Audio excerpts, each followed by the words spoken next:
Good, happy Tuesday evening, June 7, 2022. I'm Riley King. Welcome to this Tuesday evening edition of the Riley King Newscast, right here on the Riley King Network.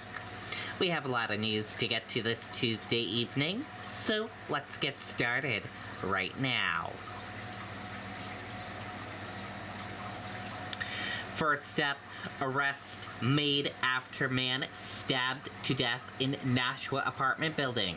Let's take a listen to that video from WMUR News 9. Your property demands equipment with more reliability built in. Kubota equipment is ready to get the job done right. Bring home the Kubota L2501 tractor for 0 down, 0% APR for up to 60 months. Where best meets second to none, MD. Jean Stephanie Fielding says her brother was only 32 years old, and while he struggled with addiction, his life didn't deserve to end like this. Nashua police cruisers and crime scene tape cordoned off the building on Marshall Street in Nashua. Police and firefighters responded to the building around 1:30 this morning, according to sources, for a report of a person that was stabbed multiple times. Those sources say that the victim was found in the hallway, and according to residents of that building, it happened on the 3rd floor. The victim was transported to a hospital in Nashua where they were pronounced dead. The victim's sister showed up at the scene mid-morning and says she wants people to know that her brother, while he struggled with addiction, is someone who will be sorely missed. He had the biggest heart in the world, and he just loved everybody. He would give you the shirt off his back if he could.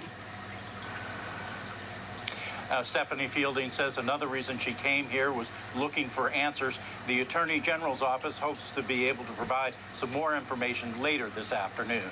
Reporting live in Nashua, Ray Brewer, WMUR News 9. Okay, and there you go on that video and that report.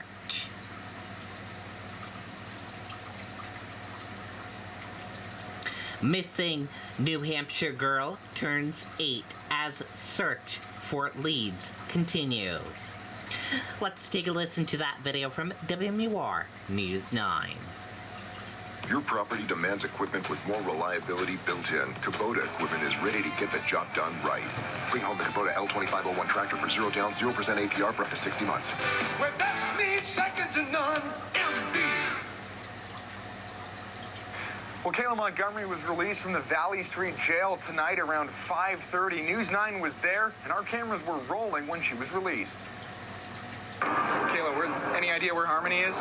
This was Kayla Montgomery leaving the Valley Street Jail Monday evening after waiving her arraignment earlier in the day and negotiating bail outside of the courtroom on her latest perjury charges. No word on Harmony? Kayla had no comment for us, and there was no car waiting for her. She left the jail on foot, only acknowledging the inmates banging on the windows as she left.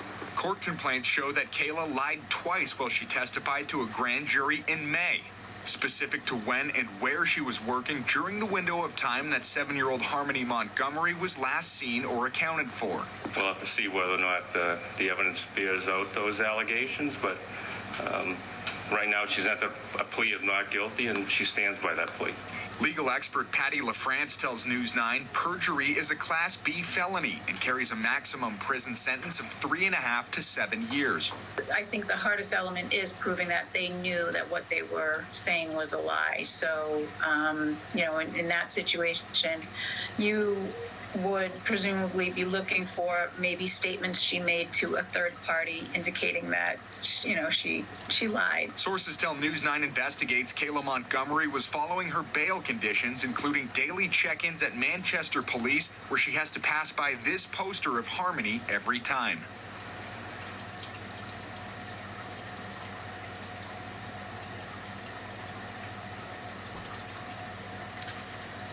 Okay, and there you go on that video and that report.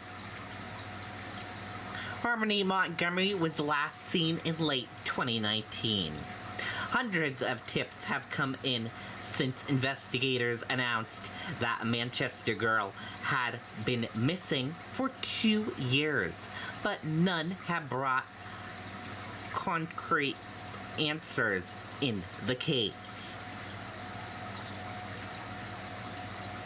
Harmony Montgomery, who turns 8 today, has not been seen since late 2019. Police have narrowed the window of her disappearance from November 28th to December 10th of that year. Police did not begin searching for Harmony until December of 21, when the Division of Child, Youth, and Families notified them of her disappearance. Harmony's father, Adam Montgomery, has been jailed since early January on charges including second-degree assault, endangering the welfare of a child, and charges connected to the alleged theft of weapons. Adam Montgomery's estranged wife, Kayla Montgomery, has been arrested multiple times in connection to the case, including for charges of theft by description, receiving stolen property, and pre-jury. She is currently out on bail. Police reports from around when Harmony went missing said Kayla Montgomery told them she last saw Harmony while she was getting ready for work sometime after Thanksgiving of 2019, and that her husband, Adam Montgomery, told her he was taking Harmony to Massachusetts. Kayla Montgomery has reportedly claimed she has not seen the girl since that time. Reward for information in the case has grown to $140,000. Anyone with information about Harmony's disappearance can call or text a 24 tip line at 603-203-6060.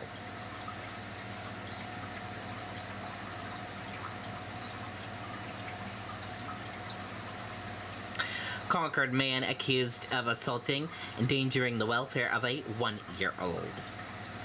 David Trainer, 32, released on $100,000 bail. A New Hampshire man has been arrested on charges of assault and endangering the welfare of a child stemming from suspicious and life-threatening injuries to a 1-year-old infant, police said on Tuesday. Police in Concord said they have responded to the hospital emergency room to investigate the child's injuries in February. Life-saving measures were taken, and the infant was taken to a Massachusetts hospital for additional care, police said in a news release. David Trainer, 32, turned himself in to Concord police last week and released on $100,000 bail. A photo message seeking comment was left with his lawyer Tuesday.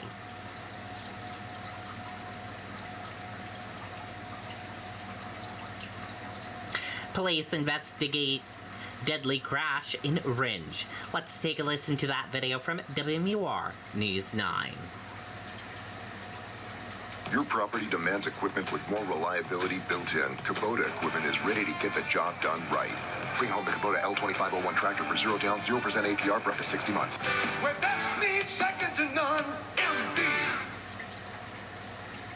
Breaking news, Ringe police are investigating a deadly crash. It happened just after 8 last night on Cathedral Road at the intersection with Sawhill Road. Witnesses say the car lost control and hit a utility pole. The driver was ejected and pronounced dead at the scene. The road is expected to be closed until the pole is fixed. Okay, and there you go on that video and that report.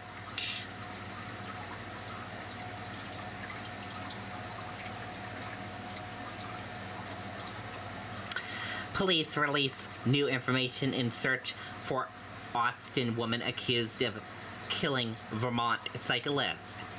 Let's take a listen to that video. Your property demands equipment with more reliability built in. Kubota equipment is ready to get the job done right.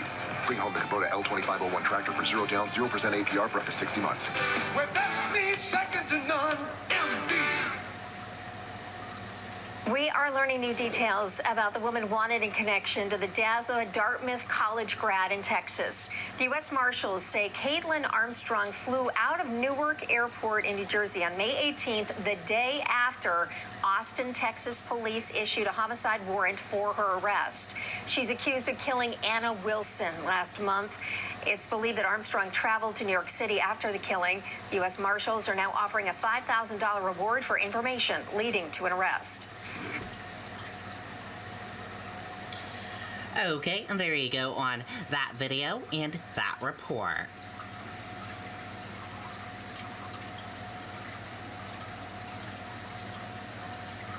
New Hampshire to receive $50 million for high-speed internet access.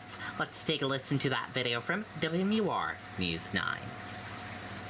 Your property demands equipment with more reliability built in. Kubota equipment is ready to get the job done right. Bring home the Kubota L2501 tractor for 0 down, 0% APR for up to 60 months.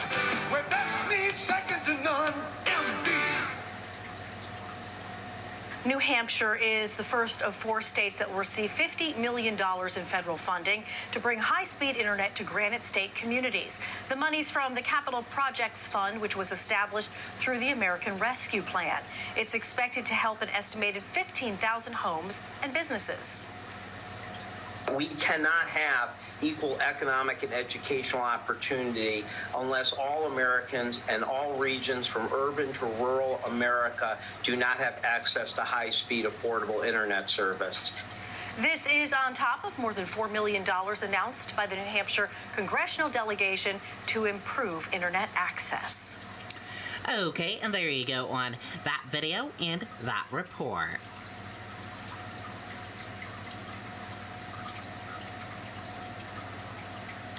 Millions in grant money to be spent to help improve security at New Hampshire schools, Governor says. Let's take a listen to that video from WMUR News 9. Your property demands equipment with more reliability built in. Kubota equipment is ready to get the job done right. Bring home the Kubota L2501 tractor for 0 down, 0% APR for up to 60 months. Where best needs second to none. MD. State will soon send out $10 million to help New Hampshire schools improve security. The first round of grant money went to more than 400 schools across the state, totaling $30 million. There have been renewed calls for school safety improvements and stricter gun laws following the Texas school shooting. Governor Sununu says the focus right now is on what can be done quickly.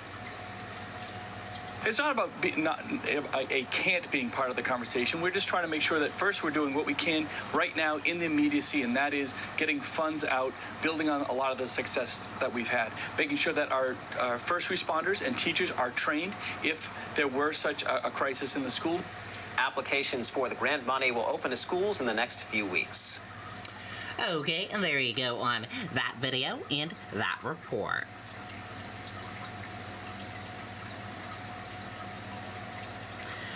Crash snarls traffic Tuesday morning on I-93 south in Concord. Let's take a listen to that video from WMUR News 9. Your property demands equipment with more reliability built in. Kubota equipment is ready to get the job done right. Bring home the Kubota L2501 tractor for 0 down, 0% APR for up to 60 months. Where best needs second to none. MD. Tough end to the morning commute for drivers in Concord. A crash shut down 93 southbound around 9:30 this morning. Crews were able to get one lane open quickly, but there was already a big traffic buildup. We don't have any information yet about what caused this crash or whether anyone was hurt. Okay, and there you go on that video and that report.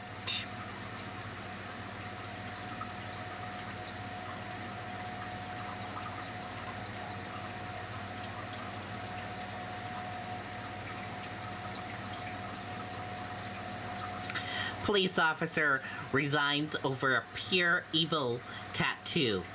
Later fired for behavior-related issues. Let's take a listen to that video from WLWT 5 News. Your property demands equipment with more reliability built in. Kubota equipment is ready to get the job done right. Bring home the Kubota L2501 tractor for 0 down, 0% APR for up to 60 months. Where destiny's second to none. MD. This tattoo on police officer Eric Weida's hands immediately caught the attention of his superiors at the Cincinnati Police Department.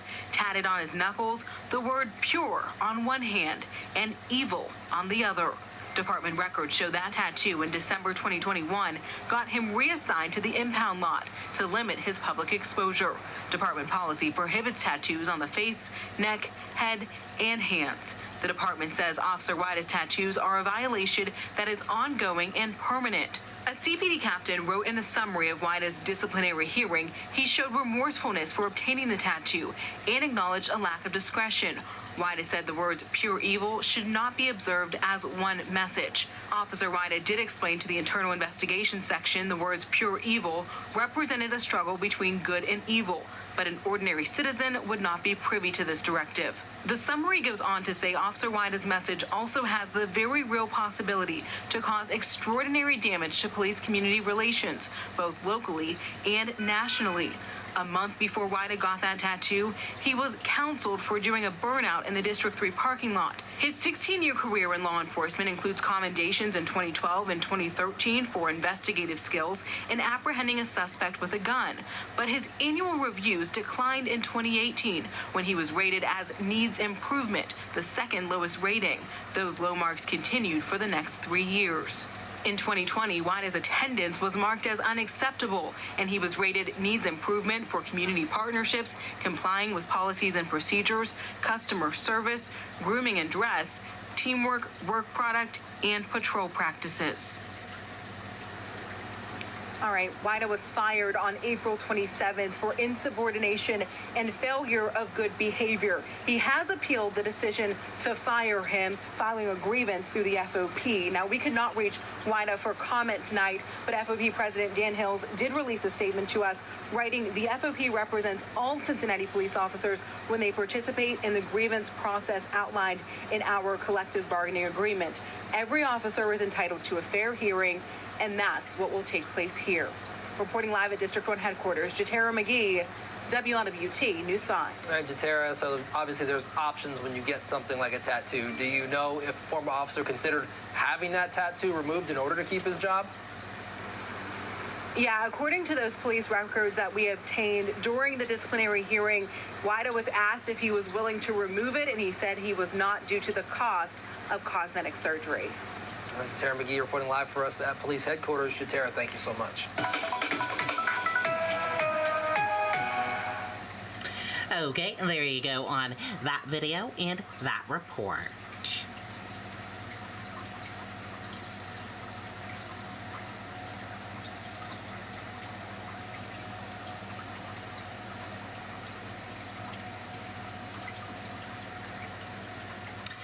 WCVB reporter shares his recovery story, resources to help others struggling with addiction, alcoholism. Let's take a listen to that video from WCVB Boston. When you get that call, it says, we found something on your mammogram. Everything changes. Hello, Ted Wainman. Hi, Maria Stefanos. It's great to see you. Nice to be with you. And we've known each other a long, long time, and you're here for an important reason. There's something that you want to share with people. Something I had no idea. Ted, what's the secret that you'd like to share? I had problems with drugs and alcohol. And I think a lot of people who suffer from substance abuse, it's a secret. They keep the secret from family, friends, employers. I drank and drugged differently than my peers through college, through young professional, and I hit a wall. Ted hit that wall and then moved to this house in Watertown. It was a decision that changed his life. My life changed. I used to think it was the worst day of my life, but it turned out to be the best day of my life. The day I chose to get sober, and I just happened to be living here. And with some dear friends? Some guys I grew up with, moved into their place, and for the first couple of years, it was a haven for me because I was able to stay clean and sober. I was able to work, but I was really able to kind of get on my feet and have that early sobriety to build upon, and without a haven like this, I don't think I could have done it with the support of friends and family. The years before Ted got help were raw and real. All of that drinking and all of those drugs put him $30,000 in debt while working as a television reporter. It was bad. Not a lot of people knew, but I had financial troubles from it. I had personal problems from it. I did not want professional problems, and I knew that either I was going to have a DUI or I was going to get in a jam with police because of my drinking and drugging, and I was going to lose a job. And I was looking at a lot of things. I was still single. I wasn't married. I didn't have any kids, but I was empty. I was a broken 28-year-old kid, and I knew I had to do something about it. I had my last beer here in the fall of 1990, and I had it with a good friend of mine who was supportive of me, but it turns out he also suffered from alcoholism, and he died several years later. You know, it's funny when we've been talking and you're so open and you share so many things, and then I see your eyes go somewhere else at the end of your sentence, and I wonder where you go. I'm lucky. That's exactly what it seems. Because not everybody gets sober and not everybody stays sober. And the past couple of years have added a whole new complicated layer. You said that things absolutely took a turn during the pandemic for a lot of people. Absolutely. I think during the pandemic, it isolated so many of us. And isolation is bad for somebody who has a substance abuse problem.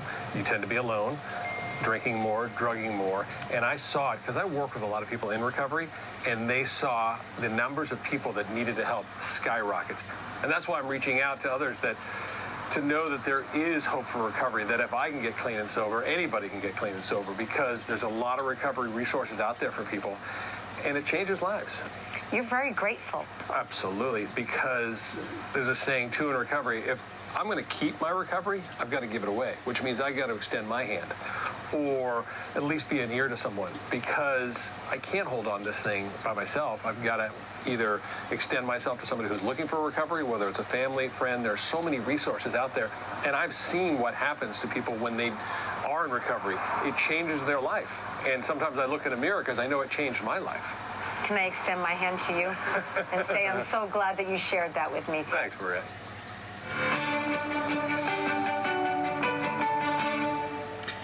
Okay, and there you go on that video and that report.